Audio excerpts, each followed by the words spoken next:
Hey guys, so I want to cover the assignment. Obviously, like I said, in the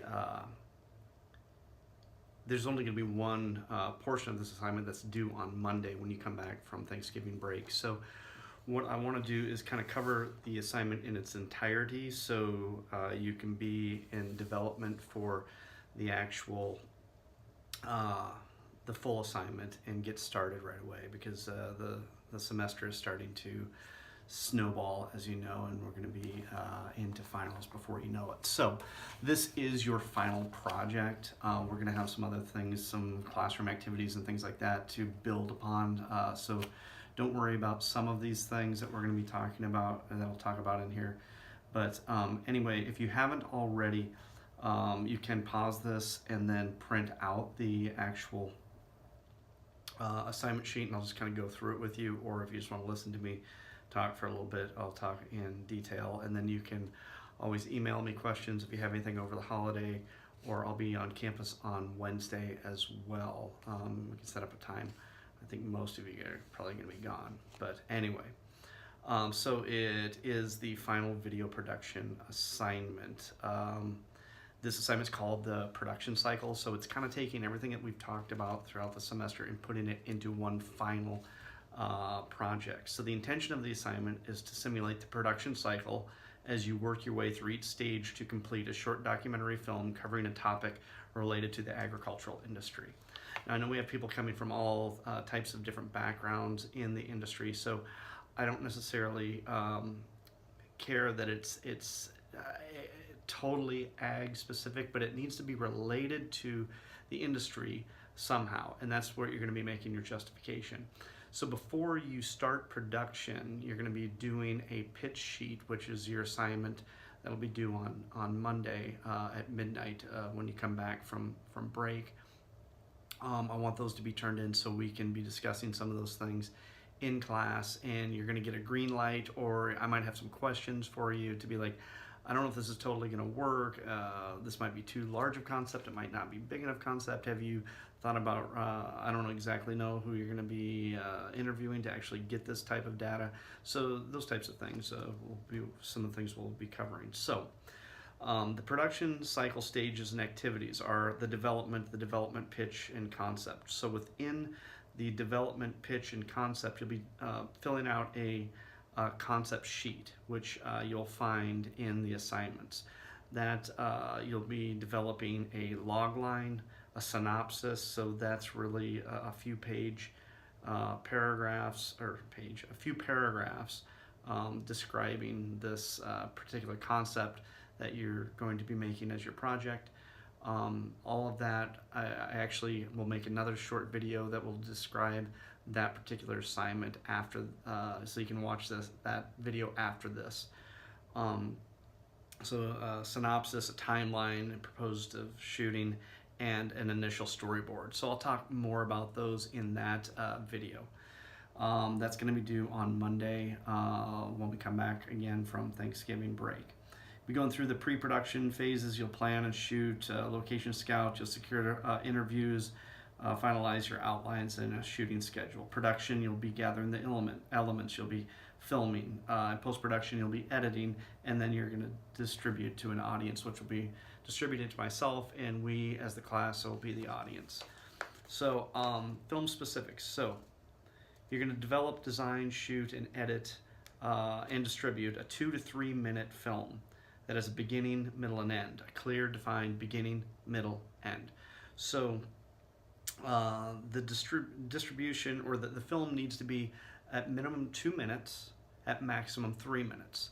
So it's not a giant film, but it should be to the point with some information about the topic that you're putting together. So within this film, you've got to apply some of these concepts or these materials. One, you must have a title card that displays the title of your film. You must use at least 4 photographs, four photographs, that's this many. 4 photographs.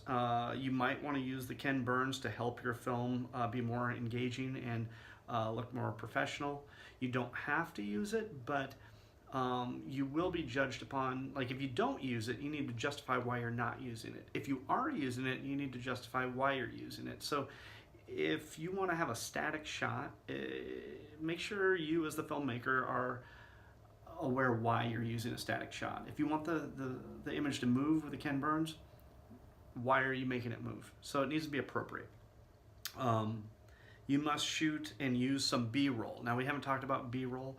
Don't worry about that yet, but B-roll essentially is images that you're using, not your main camera roll, which might be an interview. But we'll talk about that in class. Your film must use at least one interview with an appropriate person to speak on the subject matter. So if it's about, I don't know, it's a film about GMOs, don't interview me. I can talk about what I know about GMOs, but I'm not going to be well versed. And you might want, depending upon what your film's about, you might want to talk to someone who's an advocate of GMOs, someone who's opposed to GMOs, so you're getting both sides of the story. It depends upon how you're actually going to use this, or what your theme is, what your purpose of the actual film is. Okay, so one interview. And you must use music at some point in your film. It's pretty easy to use at the beginning and the end to bookend your film.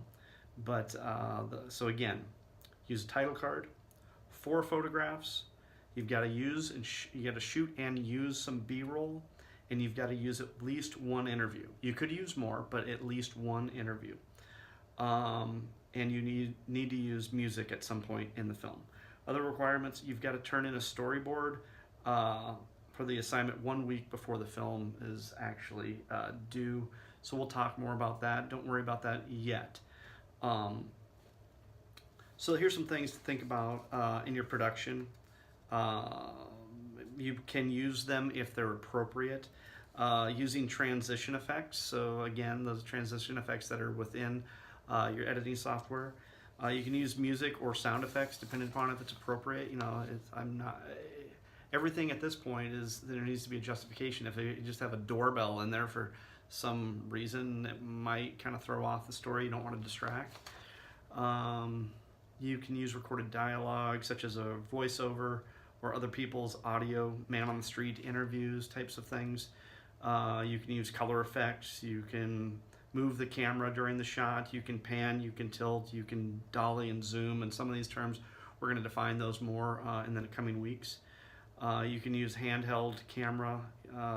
You can use titles or printed text on the screen to guide the viewer, reinforce points that you're trying to make. And most importantly, get some help from people in your classroom. I know everyone's going to be busy, but it's not too hard to say, hey, I'll help you on your film if you help on mine. Doing all this stuff by yourself sometimes is a challenge. So anyhow, there's that. So requirements. Check the due dates on that. I believe it's going to be around the 20th. It'll be like the last day to turn stuff in. But I'd like to have the stuff turned in so we can actually have a viewing. We'll talk about the actual due date for the film itself and all the requirements that you need to turn in. We'll talk about that in class. Okay, film requirements. So you've got to turn in the pitch sheet, which we'll talk about in a different video.